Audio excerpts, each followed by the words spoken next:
Stop here. अगर आपको लगता है कि आप भी ये गलती कर रहे हैं, 90% ऑफ ट्रेडर्स को ट्रेंड लाइन ड्रॉ ही नहीं करने आता है। उन्हें पता ही नहीं है कि सपोर्ट रेजिस्टेंस क्या होता है, ट्रेंड लाइन क्या होती है, कहाँ पे आकर के मार्केट बार बार सपोर्ट ले रहा है और कहाँ से वहाँ रिवर्सल ले रहा है। तो इस वीडियो में मैं आपको बताऊंगी किस तरीके से आप सिंपल चीज़ों का यूज़ करके आप ट्रेंड लाइन ड्रॉ करना सीख सकते हैं, वो भी बिना किसी इंडिकेटर के। Hello, welcome back to my YouTube channel Trade with Monica. In this video, I'm gonna tell you how to draw the trend line. So let's come to the screen. आपको इस वीडियो में ये सिखाऊंगी कि किस तरीके से आप सपोर्ट, रेजिस्टेंस और ट्रेंड लाइन को ईजिली ड्रॉ कर सकते हैं बिना किसी इंडिकेटर का यूज़ किए हुए। अभी मार्केट लाइव चल रही है 22,650 के आसपास और आप यहाँ पे देख पा रहे हैं कि बार बार आकर के कई कैंडल्स जो हैं वो इस पोजीशन पे 22,561 के आसपास आकर के रुक रही हैं। तो हम यहाँ क्या करेंगे, एक लाइन ड्रॉ करेंगे। हमने यहाँ पर ये लाइन ड्रॉ करी। अब हमें साफ साफ पता चल पा रहा है कि ये पर्टिकुलर जो एरिया है वो हमारे लिए सपोर्ट का काम कर रहा है, विच इज़ 22,570। अब जब भी मार्केट इस लाइन को ब्रेक कर करके नीचे आएगा तब हम एक्सपेक्ट करेंगे प्रॉफिट के लिए 22,395। और अभी हम लाइव मार्केट में है तो अपसाइड का अगर मूवमेंट अगर हमें चाहिए तो मार्केट को तोड़ना पड़ेगा 22,798। हम तभी ट्रेड कोई प्लान करेंगे जब मार्केट 22,798 के आसपास बनेगा। आज मार्केट बहुत ही ज़्यादा वॉलेटाइल थी। डे में 100 पॉइंट्स की अपसाइड का मूवमेंट और 100 पॉइंट्स का डाउन साइड मूवमेंट्स दे रहा था। बट जैसा कि मैंने आपको दिखाया पहले भी कि मार्केट जो है वो नीचे आने की कोशिश कर रहा है, नीचे आने रिवॉल्व होने की कोशिश कर रहा है। तो हम वेट करेंगे जब भी मार्केट 22,570 के नीचे आएगा तब हम एक ट्रेड पोजीशन प्लान करेंगे पुट साइड का। हमने सपोर्ट और रेजिस्टेंस दोनों ड्रॉ कर लिए हैं। तो ये वाला जो एरिया है, जो बॉक्स के बीच वाला एरिया है, ये हमारे लिए नो ट्रेडिंग जोन का काम करेगा। हमें इस टाइम पे कोई ट्रेड नहीं लेना है।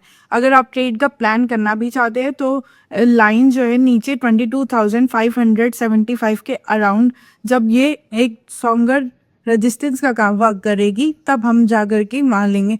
बट हमें सेफली अगर प्लान करना है तो हम डे हाई के ऊपर ही ट्रेड करेंगे। यही वो एरिया है जहाँ पर मोस्टली बायर्स और सेलर्स ट्रैप होते हैं और अपना higher amount of money waste करते हैं। हमें मार्केट में पेशेंस के साथ ही ट्रेड लेना चाहिए और पेशेंस और सही अपॉर्चुनिटी का वेट करना चाहिए। ट्रेंड लाइन को ड्रॉ करने का यही सही तरीका है कि हम एक लोवेस्ट पॉइंट, जो प्रीवियस लो पॉइंट था, उसको हम पकड़ेंगे और वहाँ से एक ट्रेंड लाइन ड्रॉ करेंगे। अब हमने ट्रेंड लाइन को ड्रॉ कर लिया। अभी मार्केट में अपकमिंग ट्रेंड में बाइंग जोन है, बट अभी हम प्लान करेंगे तभी जब मार्केट 22,600 या फिर इस ट्रेंड लाइन को ब्रेक करके नीचे आएगा। This I am giving you a pro tip, how can you draw this trend line using just a indicator.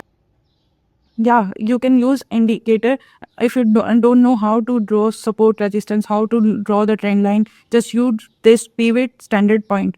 That pivot point standard is enough for drawing the support and resistance. And as I show you in my video, the trend line draws around 22,590 for the today. If the market breaks this trend line of pivot point 22,590, then the market comes down to the 22,300. And if we want the upside movement, then the market has to break the day low.